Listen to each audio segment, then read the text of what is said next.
Hello, this is Arla Kilpatrick, the erudite kinophile, and I'm going to synopsize Henny Molesky's book for you. This is the book Understanding Bestiality and Zoophilia, and this video is going to be about, number one, some very basic definitions so that we're all talking about the same thing, and number two, a brief history of zoophilia throughout cultures and throughout, well, history. So let's start with some definitions. The most general of these is sodomy, which is defined as abnormal or unnatural sex, or possibly sex that doesn't lead to procreation, and particularly bestiality or male homosexual intercourse. This term is so broad that it's useless in telling us what sexual practices ought to be allowed, and laws against it are, in my opinion, unconstitutional under Lawrence v. Texas. Bestiality is defined as the act of having sexual contact with a non-human animal.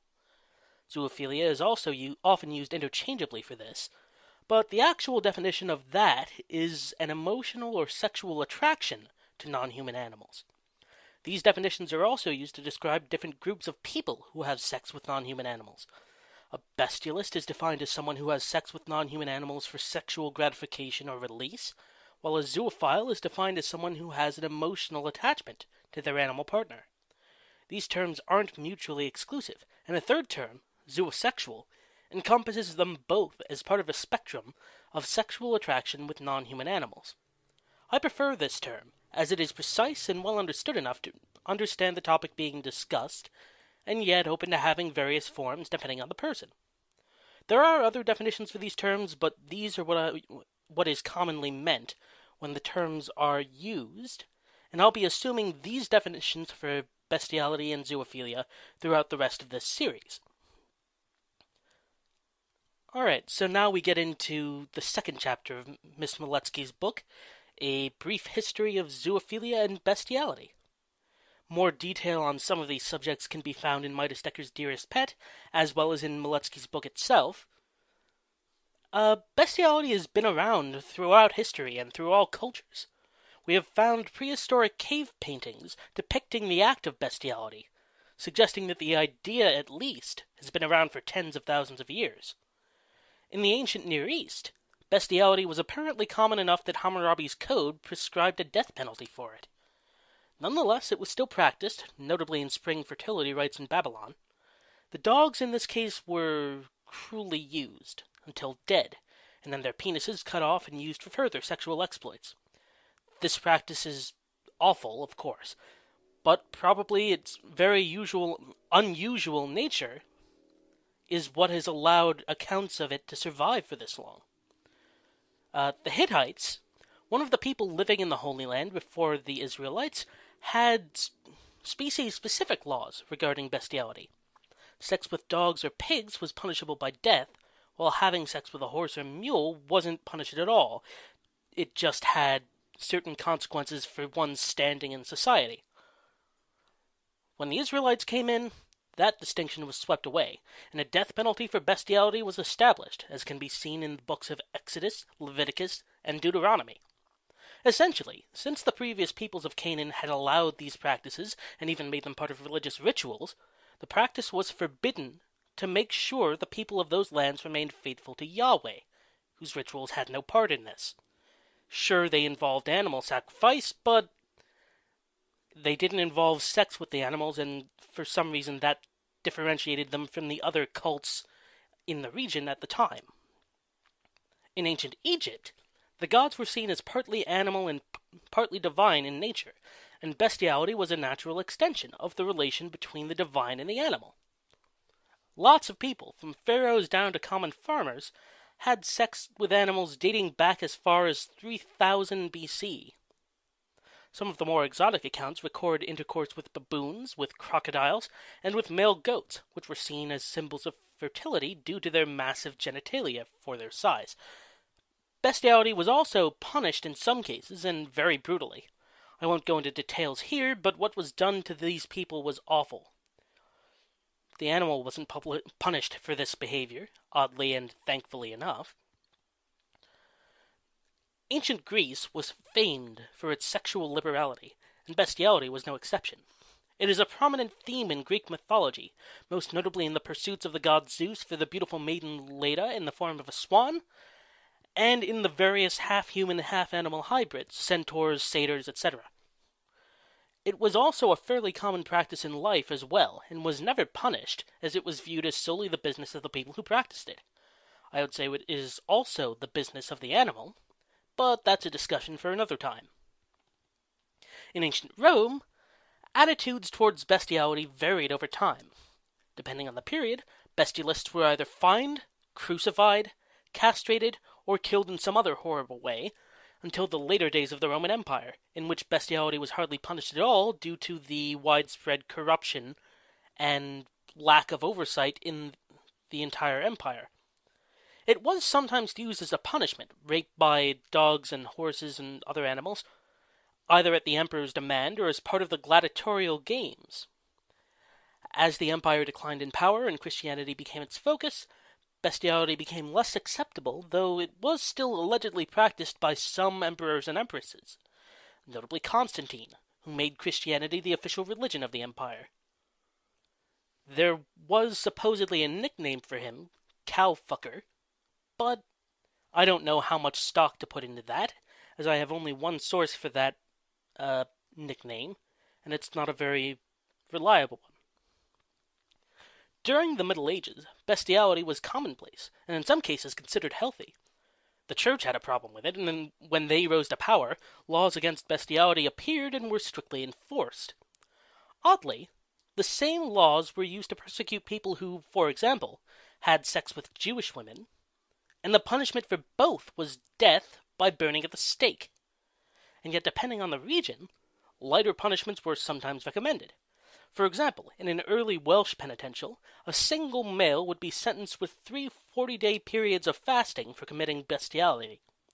Eventually, in the 12th and 13th centuries, bestiality became associated with witchcraft, and people began to think that such pairings could result in unnatural offspring. Those accused of this crime could do little to escape punishment, as torture was common even in the investigation of such matters. And really cruel torture, too, just awful stuff. During the Renaissance, when the Catholic Church was at the height of its power, both bestiality and homosexuality were actively prosecuted. The connection of bestiality with witchcraft, which was supposed, didn't help matters, and witch hunts more or less coincided with the persecution of sexual minorities. Lots and lots of people and animals were executed for bestiality during this period. After the Renaissance in Europe, the attitude toward bestiality became slightly more positive. It was punishable in some countries, but at least not by death, as that penalty for sexual crimes has been gradually abolished in Europe. Most of Europe, anyway. There are now exhibitions in various parts of Europe, allegedly, or sex shows, with animals such as dogs or stallions. This brings us to the current situation in Europe, where most countries technically allow bestiality, but still socially stigmatize it. There are organizations of zoophiles in Europe, such as Zeta and Equality for All, but so far they have not been too successful except in providing a support network for zoosexuals. Bestiality is also practiced in other parts of the world. It's pretty rare in China, Japan, and Korea, or at least few writers in those countries mention it. In India and nearby nations, the influence of Hinduism has led bestiality to be more accepted than in other parts of the world. After all, in that religion, animals and humans are part of the same overall karmic system, instead of being separately created by God on different days as in the Abrahamic religions. Bestiality can be seen in temple sculptures and historical artifacts throughout India. Bestiality is perhaps most common in Arabic countries, where masturbation is more frowned upon than sex with, say, a horse or a camel. The penalty for sodomy is still death in Islamic law, but as a matter of custom this is ignored, as this form of sexual play is far preferable to adultery or normal intercourse outside of marriage. Bestiality is also viewed somewhat favorably in Africa, most notably in tribal regions where it is believed that animals are the ancestors of humans. Though these tribes place other species in the wrong spot on the family tree, at least they acknowledge the scientifically proven fact that all forms of life are, so far analyzed, are somehow related by common ancestry. Bestiality was also fairly commonplace among the civilizations of South America, including the Incas and colonial Mexico. When the Spaniards arrived in the 1500s, they began to punish people for bestiality, but it was still practiced to some degree throughout the history of that region. Moreover, punishments for this act varied wildly. For example, in Mexico from 1750 to 1850, it was usually punished by 3 to 10 years in prison, though occasionally, due to extenuating circumstances, they sentenced people to prayer, or hard physical labor, or various other things. Unfortunately, the animal was usually killed for this act. In modern times, both Brazil and Mexico were famed for zoosexual exploits, including the famous donkey shows of Tijuana, and a great deal of animal pornography in Brazil. In fact, bestiality is something of a rite of passage for the gauchos of Brazil and Uruguay, with a rigid hierarchy of animals describing social standing based on what species a man can have sex with. Among Native Americans, the practice of bestiality varied depending on the tribe. It was somewhat common among Eskimos and Hopi men and women, and it was taboo among other tribes, such as the Ojibwa, but was still sometimes practiced with a variety of animals, including dogs and horses, of course, beavers, and moose. In the American colonies, bestiality was more common than in the United States at present, because at the time the colonies were largely agricultural and sexual experimentation with animals was easier than in the more urban cultures of Europe. The laws against bestiality were harsh and often required execution of both man and beast, but compared to the incidence of bestiality, they were not enforced too often. In the United States, as I have said, bestiality is rarely discussed in polite society. Currently, in 2013, bestiality is a misdemeanor in 18 states and a felony in 18 other states, with a few states calling it a misdemeanor or a felony depending on the circumstances. For a good overall view on the laws on bestiality, I suggest Wikipedia, notably Zoophilia and the Laws in the United States. Zoophilia and the Law in the United States, which gives a detailed breakdown of where in the U.S. it is or isn't legal, and what punishments await those who get caught where it's illegal. I'll be going through those laws in more detail in another video. Though it's not really a place, no description of the history of bestiality and zoophilia would be complete without mentioning the internet. This tool has allowed the zoosexual subculture to flourish by allowing like-minded people to find each other and chat about their predilections. I won't go into precisely what sites to go to or to avoid, but as a general rule, it would be a good idea to avoid pornographic sites and stick to forums or news groups with zoophilia as their focus, where you can find some decent advice and occasional success stories. So that's it on the history of zoophilia. In the next video, I'll begin talking about the various psychological theories related to zoophilia and why it is that some people go to the dogs, as it were. This is the Erudite Chinophile, signing off.